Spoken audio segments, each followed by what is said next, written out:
If you're charged with a crime here in America, you have an absolute constitutional right to testify on your own behalf. However, you might not want to use that right. And in this video, I'm going to tell you why. My name is Darren Woodfork. I'm an attorney here in Scottsdale, Arizona. I've been representing both criminal defendants and people involved in injury cases for the last 25 years. And today I want to talk about how we won cases based on my client not testifying on their behalf. And that's what I'm going to talk about today. And so I'm going to go back a couple of years ago. I was representing a woman. She was charged with shoplifting. And it's an interesting set of facts because she had some items in her basket, and then she had some items under the basket, like where you'd put like soda or stuff like that.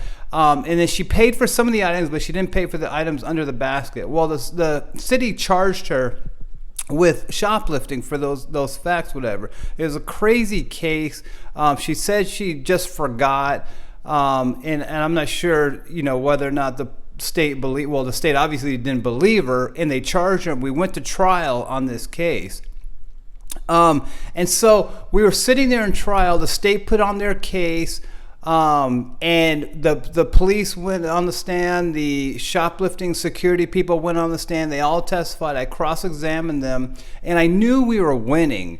And so at the end of the state's case, in a criminal case anyway, there's always what's called a directive verdict. Basically, you tell the judge, you say, Judge, I've heard everything that they've presented, the state has. Based on that, there's no possible way the jury can, or the judge can rule against my client or for the state. There's absolutely no evidence. 99% of the time, the judge is going to deny that oral motion as we stand up in court. And that's something, and I'll put it in the card here, that's something that's a lot different than doing personal injury work or civil work, in that the directive verdict, which is called summary judgment in the civil arena, that's often granted. I would say 50% of the time that's granted. But in the criminal system, when you ask for a directive verdict, basically saying there's no evidence whatsoever to find the person guilty, the judge almost always denies that. So anyways, in this case, they did deny it. But I knew we were winning, though. I knew that there wasn't enough evidence. I knew the judge was kind of on our side. And so I told my client, I said, you don't have to testify on your behalf. You don't have to get on the stand. We didn't have any of the witnesses besides her. I told her, I was like, we're winning. Don't testify. And, she wanted to testify because she wanted to tell it was a mistake and all that stuff. But I knew we were winning. And so she didn't testify. I just stood up, and when it was my turn to present the defense, I just stood up and said, the defense rests without any witnesses, whatever. And at the end, we made our closing argument that it was just a mistake, essentially. And the judge bought it. They believed us, and she was found not guilty. And that kind of goes back to what I said.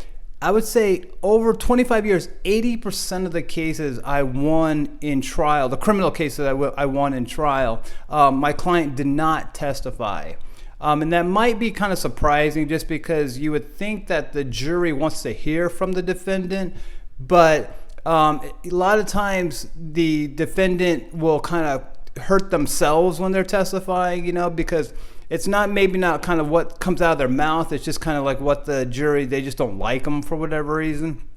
So it's always better to keep, well, not always better, but in my case anyway, I would say almost all the cases we won, the client did not testify. So that's just something to think about.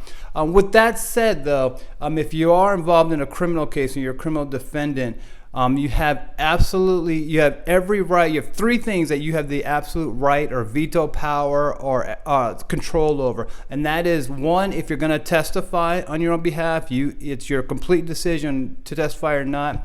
The second thing is that whether or not you want a jury trial or a bench trial, which is just a judge trial, you have the absolute right to decide that, whether or not the jury or the judge. And then also you have the absolute right to take a plea or not, if you want to go to trial or you want to sign a plea deal. Those three rights are the rights that every criminal defendant has. And obviously you can, you take advice from your lawyer, but you have the absolute last word on those three things. And so just remember that if you're involved as a criminal defendant. Hope that helps. Again, that's just a story about, and I'm not sure what it is in kind of public parlance, whatever, whether or not people think that when a defendant testifies on their own behalf, they'll win or not. But in my experience, we win when the defendant does not testify. So just kind of keep that in mind. Hopefully that helps, or that was interesting anyway. Thanks for watching. If you like the videos, please subscribe to the channel. Have more information about different laws here in Arizona and I guess in the world. In the next video, I will put in the card, or maybe put the end of the video, about the difference between civil summary judgment and criminal defense directed verdict. Because like I think, and I'll put in the video, but in the video I talked about how surprised I was coming from the criminal world to the civil world way back when, what summary judgment was like. And so anyways, that's in that video right here. But anyways, thanks for watching, and I'll talk to you next time. Thanks.